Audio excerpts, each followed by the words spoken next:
Hello friend, study class 0.2 में आपका स्वागत है। चलिए दोस्तों, आज हम बात करेंगे अध्याय 2, एक दल के प्रभुत्व का दौर। दौर का मतलब होता है दोस्तों समय। भारतीय नेताओं की स्वतंत्रता आंदोलन के समय से ही लोकतंत्र में गहरी आस्था थी। तो भारतीय नेताओं की स्वतंत्रता आंदोलन के समय लोकतंत्र लोकतंत्र का मतलब होता है लोगों द्वारा चुना हुआ प्रतिनिधि में गहरी आस्था थी। इसलिए भारत ने आज़ादी के बाद लोकतंत्र का रास्ता अपनाया। तो भारत ने किसका? लोकतंत्र का रास्ता अपनाया। जबकि लगभग उसी समय आज़ाद हुए कई देशों में अलोकतांत्रिक शासन व्यवस्था कायम हुई। तो अधिकतर देशों में वहाँ पे अलोकतांत्रिक शासन व्यवस्था कायम हुआ। 26 जनवरी 1950 को संविधान लागू होने के समय, तो भारत का संविधान कब लागू हुआ? 26 जनवरी 1950 को संविधान लागू होने के समय देश में अंतरिम सरकार थे। अब संविधान के अनुसार नई सरकार के लिए चुनाव करवाने थे। तो जैसे ही हमारा देश का संविधान लागू हुआ तो वहाँ पे चुनाव की प्रक्रिया स्टार्ट हुआ और संविधान के अनुसार एक नई सरकार बनेगा और वो देश पर शासन करेगा। जनवरी 1950 में चुनाव आयोग का गठन किया गया और प्रथम चुनाव आयुक्त सुकुमार सेन बने। तो जनवरी 1950 में चुनाव आयोग का गठन किया गया, सुकुमार सेन पहले चुनाव आयुक्त बने। नेक्स्ट पॉइंट बात करते हैं दोस्तों, चुनाव आयोग की चुनौतियाँ। तो चुनाव आयोग की क्या क्या चुनौतियाँ थी? पहला पॉइंट है स्वतंत्र और निष्पक्ष चुनाव करवाना। तो चुनाव कैसा होना चाहिए? स्वतंत्र होना चाहिए और निष्पक्ष चुनाव करवाना। चुनाव क्षेत्रों का सीमांकन करना चाहिए। जो क्षेत्र है, इतना बड़ा जो देश है, उसका सीमांकन करना है। तीसरा पॉइंट है मतदाता सूची बनाने के मार्ग में बाधा है।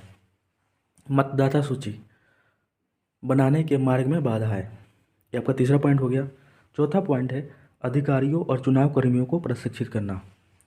जो अधिकारी है, जो चुनाव कर्मी इस पे काम करते हैं, उनको प्रशिक्षित करना, बताना कि कैसे कुछ चुनाव होगा, कैसे इसकी प्रक्रिया रहेगा। आगे पॉइंट है दोस्तों, बात करते हैं कम साक्षरता के चलते मतदान की विशेष प्रगति के बारे में सोचना। तो साक्षरता का मतलब क्या है कि उस कम पढ़े लिखे लोग थे और मतदान की विशेष पद्धति के बारे में सोचना। अगला पॉइंट है दोस्तों, अक्टूबर 1951 से 1952 तक प्रथम आम चुनाव हुए। तो प्रथम जो आम चुनाव है वो 1951 से 1952 तक प्रथम आम चुनाव हुए। आगे देखते हैं दोस्तों, आगे है आपका पहले 3 आम चुनावों में भारतीय राष्ट्रीय कांग्रेस का प्रभुत्व रहा। तो पहले जो 3 आम चुनाव हुए थे, पहला जो 1951 से 1952 है ना, उसके बाद 5-5 साल के बाद चुनाव होने लगे। तो पहले 3 आम चुनावों में भारतीय राष्ट्रीय कांग्रेस का प्रभुत्व रहा, माने दबदबा रहा। और भारत में एक पार्टी का प्रभुत्व माने कांग्रेस का, दुनिया के अन्य देशों में एक पार्टी के प्रभुत्व इस प्रकार भिन्न रहा। तो भारत में एक पार्टी का प्रभुत्व कांग्रेस का और दुनिया के अन्य देशों में पार्टी के प्रभुत्व से इस प्रकार क्या था? भिन्न था। तो भारत में एक ही पार्टी का प्रभुत्व था। चीन, क्यूबा और सीरिया जैसे देशों में संविधान सिर्फ एक ही पार्टी को अनुमति देता है। तो चीन में, क्यूबा में और सीरिया जैसे देशों में संविधान सिर्फ एक ही पार्टी को अनुमति देता है। म्यांमार, बेलारूस और इरिट्रिया जैसे देशों में एक पार्टी का प्रभुत्व है और कानूनी और सैन्य उपायों से कायम हुआ है। तो म्यांमार में, बेलारूस में, इरिट्रिया जैसे देशों में एक ही पार्टी का प्रभुत्व माने दबदबा है और कानूनी और सैन्य उपायों से कायम हुआ है। भारत में एक पार्टी का प्रभुत्व लोकतंत्र एवं स्वतंत्र निष्पक्ष चुनावों होते हुए रहा है। तो भारत में क्या है? एक पार्टी का प्रभुत्व जो दबदबा है वो लोकतंत्र एवं स्वतंत्र निष्पक्ष चुनाव होते हुए रहा है। कांग्रेस के प्रथम 3 आम चुनावों में वर्चस्व और प्रभुत्व के कारण, तो कांग्रेस के प्रथम जो 3 आम चुनाव हुए थे उसमें वो जीत के आए थे, वर्चस्व था, दबदबा था और प्रभुत्व ये के क्या कारण थे? और वो जीतने के क्या क्या कारण थे। पहला क्या है, स्वतंत्रता संग्राम में महत्वपूर्ण भूमिका। बहुत ही इम्पोर्टेंट क्वेश्चन है दोस्तों, इस स्वतंत्रता संग्राम में कांग्रेस की महत्वपूर्ण भूमिका थी। सुसंगठित पार्टी, तो उस पार्टी कैसी थी, सुसंगठित पार्टी थी। सबसे पुराना राजनीतिक दल, तो आपको पता ही है कि कांग्रेस का जो गठन है वो 1885 में हुआ था। सबसे पुराना राजनीतिक दल। पार्टी का राष्ट्रव्यापी नेटवर्क, तो पूरे देश में उनका नेटवर्क है। प्रसिद्ध नेता, जो नेता थे बहुत ही फेमस थे। सबको समेट करके मेलजोल के साथ चलने की प्रकृति, तो सबको एक करके मेलजोल करके और आगे बढ़ते थे। भारत की चुनाव प्रणाली, तो भारत की चुनाव प्रणाली, तो इन्हीं के कारण कांग्रेस के प्रथम 3 आम चुनावों में वर्चस्व के, ये आपके सारे पॉइंट हैं, इनके कारण दे रखे। कांग्रेस की प्रकृति एक सामाजिक और विचारधात्मक गठबंधन की थी।